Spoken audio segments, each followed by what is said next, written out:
और लोकसभा चुनाव के नतीजे आने के बाद आज पहली बार प्रधानमंत्री मोदी और योगी आदित्यनाथ की मुलाकात हुई।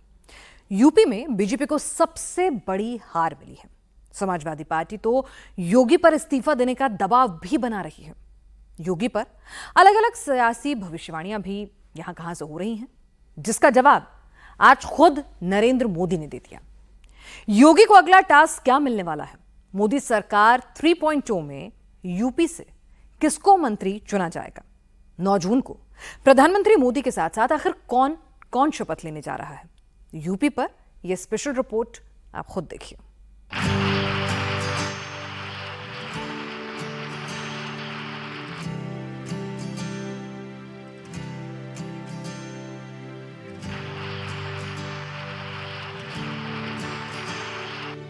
कुछ तस्वीरें बहुत कुछ कह जाती हैं।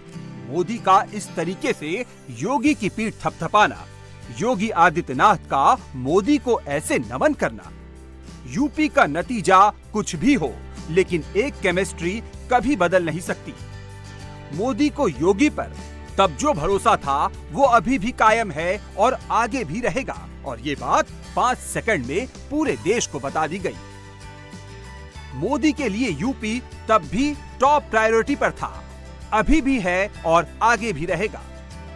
राजनाथ सिंह, एसपी बघेल, अनुप्रिया पटेल, जयंत चौधरी, राजकुमार चाहर, शशांक मणि त्रिपाठी ये चेहरे हैं जिनकी चर्चा इस वक्त दिल्ली टू लखनऊ हो रही है। संभावना जताई जा रही है कि ये मोदी 3.0 का हिस्सा हो सकते हैं। पिछले 10 साल में ये पहली बार है जब यूपी में बीजेपी का ग्राफ डाउन हुआ है। यूपी में बीजेपी को डेंट लगा है। इस बार एनडीए का 40 का नंबर भी क्रॉस नहीं कर पाया। ऐसे में मोदी के मंत्रिमंडल में यूपी की हिस्सेदारी कम हो सकती है। 2014 में एनडीए को यूपी में 73 सीट मिली थी। मोदी सरकार में यूपी से 12 सांसदों को मंत्री बनाया गया। हालांकि 2019 के चुनाव से पहले मंत्रिमंडल में फेरबदल हुआ था, जिसके बाद यूपी का नंबर बढ़ गया था। 2019 में एनडीए को यूपी में 64 सीट मिली थी। मोदी 2.0 में यूपी से 14 मंत्री बनाए गए थे। इस बार यूपी में एनडीए का एग्जैक्ट फिगर 36 है। ऐसे में मंत्री कौन कौन होगा, संख्या कितनी होगी, इस पर मंथन चल रहा है। पीएम ने यह कहा कि कड़े फैसले लेना नहीं बंद करेंगे और विकास का पहिया नहीं थमेगा। ये तो माननीय प्रधानमंत्री जी की यही तो उनकी मतलब एक पहचान है। उन्होंने कहा 10 वर्ष में जो देखा वो टेलर, असली पिक्चर तो आगे दिखाने का उनका तीसरे कार्यकाल में लक्ष्य है। और देश को विश्वास है कि मोदी जी के नेतृत्व में अभी तक 10 साल में जितने अच्छे काम हुए, इसके कारण से तीसरी बार एनडीए सरकार बनी है, मोदी सरकार बनी है, तो आगे और अच्छे काम होंगे। और इस विश्वास के साथ और इस लक्ष्य के साथ माननीय मोदी जी का नेतृत्व में 5 साल यह देश मजबूती से आगे बढ़ेगा। मुझे ही नहीं, मेरी पार्टी के एक कार्यकर्ता को ही नहीं, पूरे देश को विश्वास है। आमतौर पर केंद्र का मंत्रिमंडल राज्य की ताकत और सोशल इंजीनियरिंग के फॉर्मूले को ध्यान में रखकर बनता है। जिस स्टेट से जितनी बड़ी जीत मिलती है, केंद्रीय मंत्रिमंडल में उसको उतनी ही तवज्जो मिलती है। जिस स्टेट से नंबर ज्यादा आता है, पावर वहां ज्यादा मिलती है। दिल्ली की राजनीति में उसके नेताओं का कद उतना ही बड़ा होता है। यूपी के चुनाव में इस बार जाति का जोर सबसे ज्यादा दिखा है। ऐसे में अगर एनडीए के सांसदों की जाति की बात करें तो ठाकुर 5, ब्राह्मण 8, पिछड़ा 9, वैश्य 2, जाट 3 और 9 दलित सांसद हैं। मतलब ये कि हर जाति के सांसद को मोदी कैबिनेट में मौका मिलेगा। इसमें जो नाम सबसे पहले कंफर्म बताया जा रहा है वो है राजनाथ सिंह का। मोदी और अमित शाह के बाद राजनाथ सिंह मोदी कैबिनेट का सबसे बड़ा नाम है। राजनाथ सिंह राजपूत समाज से आते हैं। 2014 में राजनाथ सिंह के मोदी सरकार में गृह मंत्रालय की जिम्मेदारी थी और 2019 में रक्षा मंत्री का कार्यभार संभाला है। अब मोदी सरकार में राजनाथ सिंह को फिर से बड़ी जिम्मेदारी मिल सकती है। राजनाथ के अलावा यूपी से जिन नामों की चर्चा सबसे ज्यादा हो रही है, उसमें एसपी सिंह बघेल का नाम भी सुर्खियों में है। बघेल आगरा से 4थी बार सांसद बने हैं और यूपी में इनकी पहचान एक बड़े दलित नेता की है। बघेल के बाद दूसरा नाम चर्चा में है, वो है राजकुमार चाहर का। राजकुमार चाहर ने लगातार दूसरी बार फतेहपुर से जीत हासिल की है। जाट समुदाय से आते हैं और किसान नेता की पहचान है। बीजेपी के राष्ट्रीय किसान मोर्चा के अध्यक्ष भी हैं। मोदी 3.0 के लिए यूपी से जो तीसरा नाम चर्चा में है वो है शशांक मणि त्रिपाठी। शशांक को युवा चेहरे के तौर पर कैबिनेट में जगह मिल सकती है। शशांक मणि त्रिपाठी योगी के करीबी बताए जाते हैं। आईआईटी से पढ़ाई की है और पूर्व सांसद के बेटे हैं।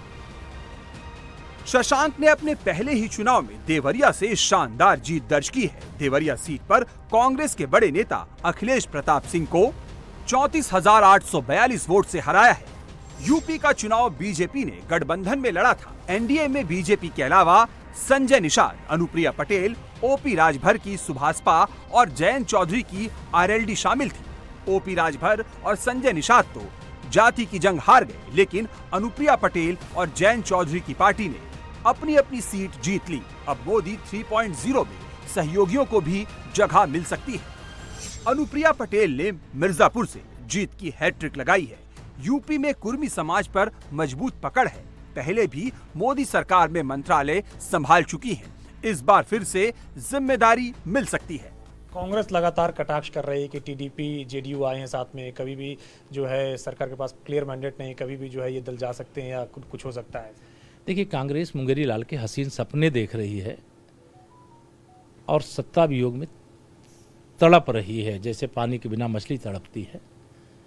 और उनको ये तड़पन अभी लंबे समय तक बनी रहेगी।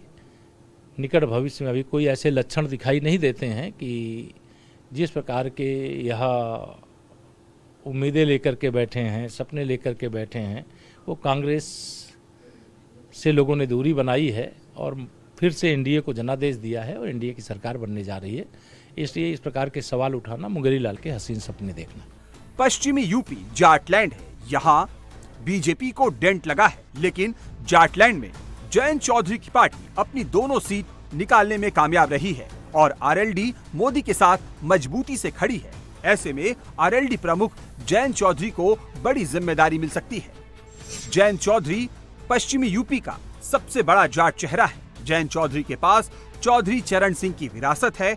ऐसे में बीजेपी जयंत को साथ रखकर एक बार फिर से वेस्टर्न यूपी में अपनी सियासी जमीन मजबूत कर सकती है। दल की बैठक में सर्वसम्मति से हमने प्रधानमंत्री जी को चुना है। हमारे प्रधानमंत्री हैं और देश के लिए जिस ऊर्जा के साथ वो काम करते आए हैं 10 साल, वही एनर्जी, वही काम हमें आगे बढ़ाना। सर, लेकिन आप जिस सरकार में आप मंत्री बने हैं, उसकी कोई चर्चा नहीं। मोदी 10 साल में ऐसा पहली बार होगा जब संसद में यूपी के सांसदों की संख्या एनडीए के पास कम और अपोजिशन के पास ज्यादा होगी। जब एनडीए के 36 सांसद दिल्ली पहुंचेंगे तो इंडिया अलायंस के पास 43 सांसदों की टीम होगी। इसमें सबसे ज्यादा नंबर अखिलेश के पास है।